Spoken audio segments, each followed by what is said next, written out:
Assalamualaikum warahmatullahi wabarakatuh. Perkenalkan, nama saya Siva Salsabila dengan NIM 131423040 dari jurusan Manajemen Pendidikan, Fakultas Ilmu Pendidikan, Universitas Negeri Gorontalo.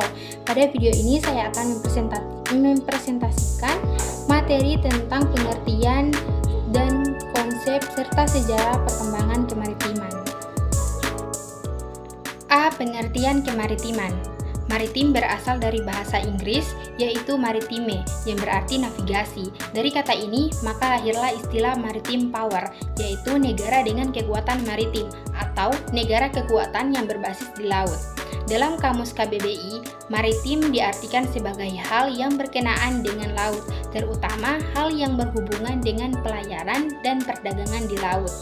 Negara maritim adalah negara yang mempunyai sifat memanfaatkan potensi laut untuk kemakmuran negaranya.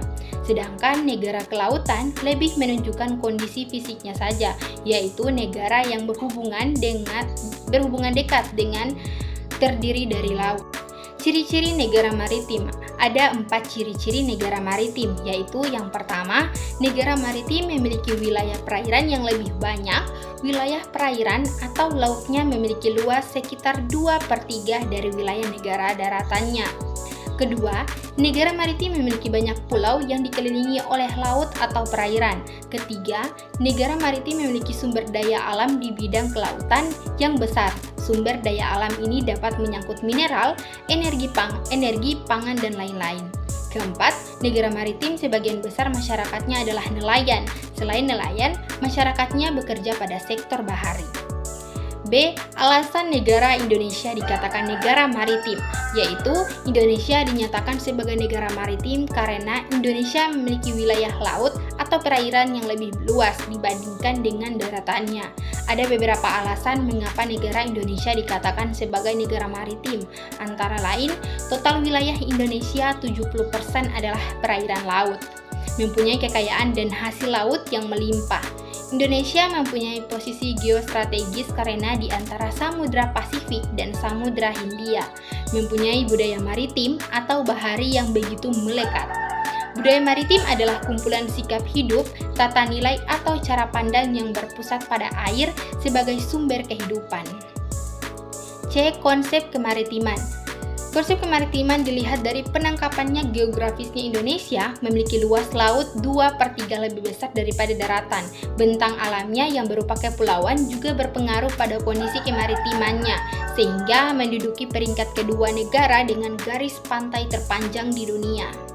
Secara hukum, Indonesia ditetapkan sebagai negara kepulauan sekaligus maritim, terdapat pada United Nations Convention on the Law of the Sea, pasal 46-47, ayat 1. Sehingga secara kondisi geografis, politik, ekonomi, dan sejarah dunia, Indonesia telah memenuhi syarat menjadi negara maritim.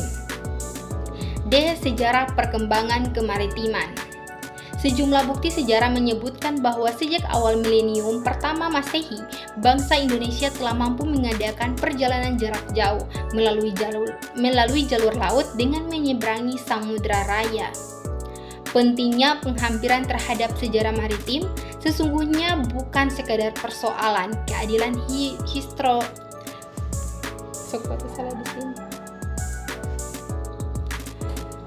Pentingnya penghampiran terhadap sejarah maritim sesungguhnya bukan sekedar persoalan keadilan historiografi, tapi lebih daripada itu, Indonesia sekarang lebih memosisikan diri sebagai negara agraris, diverifikasi makanan pun lebih berorientasi pada makanan agraris, aktivitas perekonomian dan komoditas perekonomian pun lebih mengandalkan darat daripada laut.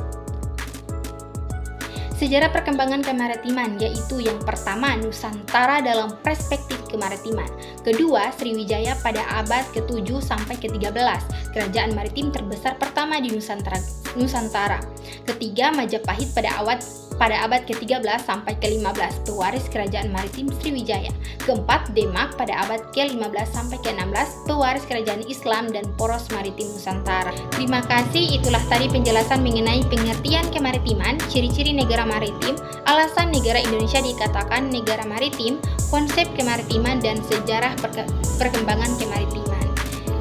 Bila ada salah kata, saya mohon maaf. Wabillahi taufiq wal hidayah. Wassalamualaikum warahmatullahi wabarakatuh.